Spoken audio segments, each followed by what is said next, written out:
Bonjour à tous. Dans une des vidéos précédentes, je vous expliquais que le système Libers n'opérait pas en fonction d'une programmation, mais en fonction de contraintes qu'on va lui donner. Alors, un excellent moyen de comprendre ce qui se cache derrière ce mot contrainte, c'est de parler des restrictions préfectorales. Comment est-ce qu'on traite une restriction préfectorale dans le cadre d'un arrosage classique? Eh bien, simplement, on va aller sur chacun des équipements et puis on va regarder la restriction du préfet et on va refaire la programmation de l'équipement en fonction de la demande du préfet.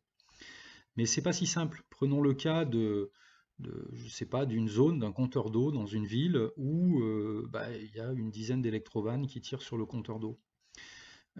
Si le préfet met une restriction qui interdit d'arroser de 5 heures à 22 heures, par exemple, et qu'on a un arrosage qui dure jusqu'à 7 heures, ben, tous les arrosages de 5 heures à 7 heures doivent être reportés de 3 heures à 5 heures. Le problème, c'est qu'il y a des arrosages de 3 heures à 5 heures, et donc il faut les reporter de 1 heure à 3 heures, et ainsi de suite en cascade. Alors avec Libers, euh, vous l'avez peut-être déjà compris, on ne programme pas l'arrosage, on va simplement dire c'est du goutte à goutte, c'est de l'aspersion, et Libers va calculer est-ce qu'il faut lancer ou pas l'arrosage à tout moment, et dans le cadre de l'aspersion, il va réduire le temps d'arrosage. Donc ça, c'est le premier point. Et le deuxième point, c'est que le préfet est une de ces fameuses contraintes qui peuvent nous conduire à devoir changer la programmation. Et avec Libers, on ne change pas la programmation puisqu'il n'y a pas de programmation. En revanche, avec Libers, il va falloir dire ce que veut le préfet. Et le système va automatiquement refaire entre guillemets la programmation en fonction de la demande du préfet.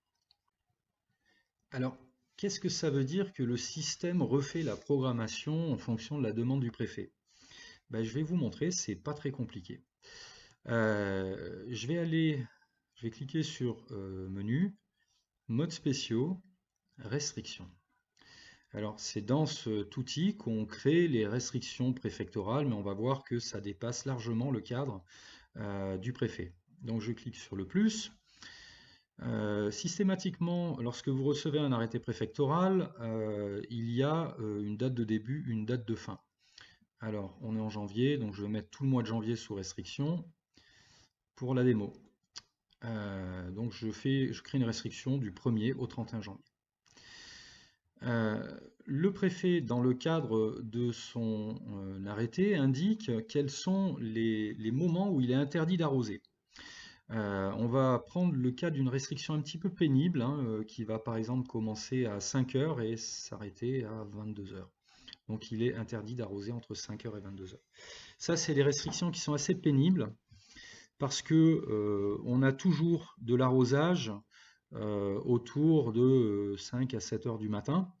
Et ça veut dire qu'on n'a plus le droit de le faire. Donc avec un programmateur classique, il faut aller sur place, changer la programmation. Mais en changeant la programmation de 5 heures à 7 heures, on va la mettre naturellement de 3 heures à 5 heures, ben, il faut changer les programmateurs qui arrosaient de 3 heures à 5 heures. Et en cascade, in fine, lorsqu'il y a une restriction préfectorale et que l'on veut la respecter, en général, on a toute la programmation à refaire.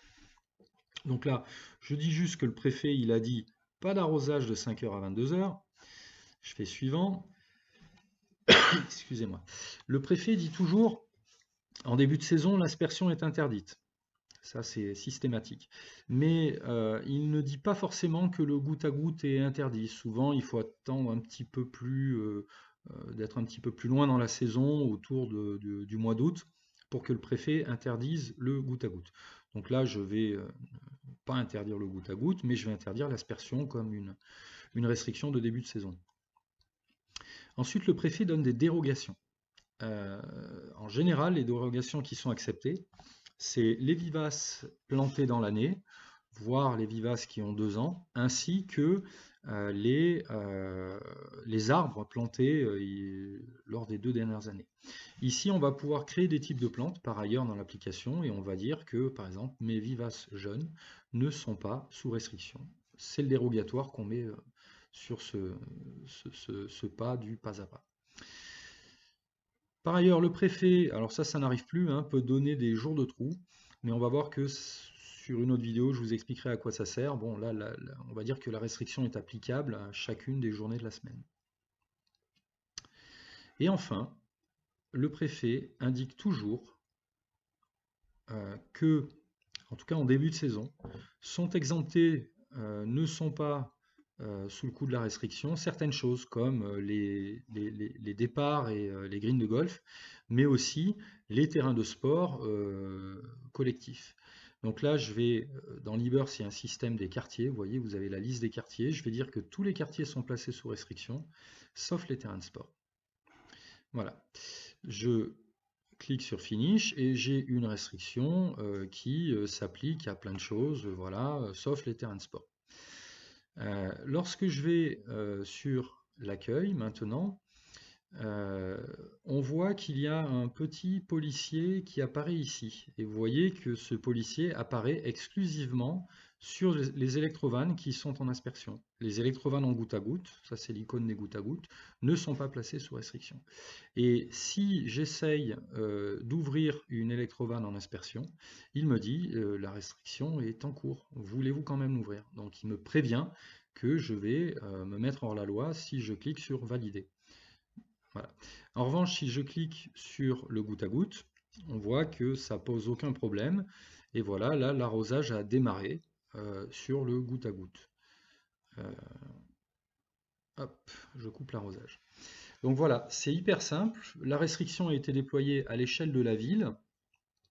Vous avez vu qu'on peut mettre à peu près tout ce qui peut se trouver dans un arrêté préfectoral, mais le module restriction sert à plein de choses.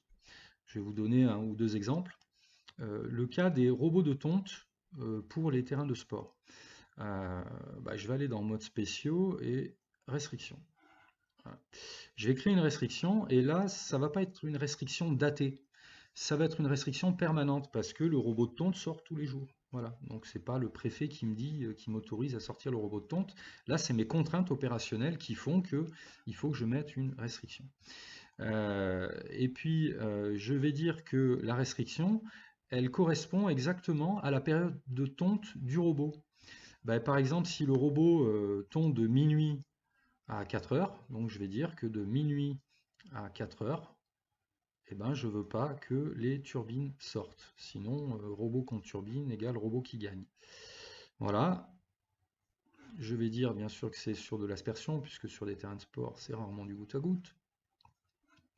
Je ne vais pas mettre spécialement de dérogation, ni rien. Et puis, je vais dire que cette restriction s'applique, je ne sais pas moi, à mon terrain de football. Voilà, c'est le terrain de football qui a le robot de tonte. Voilà.